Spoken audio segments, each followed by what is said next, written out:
এই রাজ্যের তৃণমূল সরকারের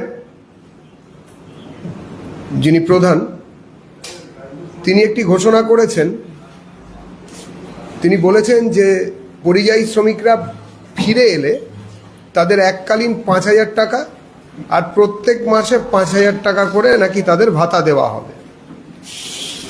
আমরা জানি যে করোনার সময় এই পরিযায়ী শ্রমিক যারা ছিলেন তাদেরকে যখন ফিরিয়ে আনার জন্য ভারত সরকার বিভিন্ন প্রদেশে বিভিন্ন রাজ্যে ট্রেন পাঠানোর বন্দোবস্ত করেন এবং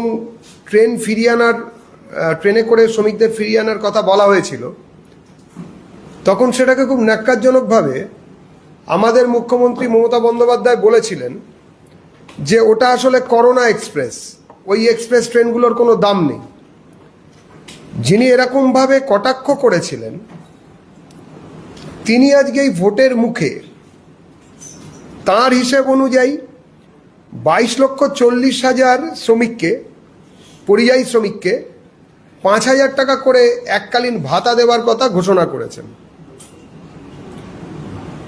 ভারতীয় জনতা পার্টির পশ্চিমবঙ্গ প্রদেশের তরফ থেকে আমাদের প্রশ্ন খুব পরিষ্কার। পরিযায়ী শ্রমিকদের মুখ্যমন্ত্রী তার তহবিল থেকে, রাজ্যের তহবিল থেকে টাকা দেবেন, তাতে আমাদের কোনো অসুবিধে নেই, কিন্তু আমরা সেটাকে স্বাগত জানাতে পারতাম। মুশকিলটা হচ্ছে যে এটা আমরা মনে করছি এই শ্রমশ্রী প্রকল্পটি পুরোপুরি একটি ধাপ্পাবাজি। প্রথমত, এই টাকা কোথা থেকে দেওয়া হবে, এই টাকা কোন বাজেটে অ্যালোকেশন হয়েছে, এই 22,40,000 শ্রমিকের যে কথা ওনারা বলেছেন, আমাদের তার হিসেবে পরিযায়ী শ্রমিকের সংখ্যা অন্য অন্য প্রদেশে যারা বাংলা থেকে গিয়েছেন, এখানে কোনো কাজ না পেয়ে, কোনো চাকরির কোনো বন্দোবস্ত নেই, শিক্ষার কোনো বন্দোবস্ত নেই, সেরকম জায়গায় ওনারা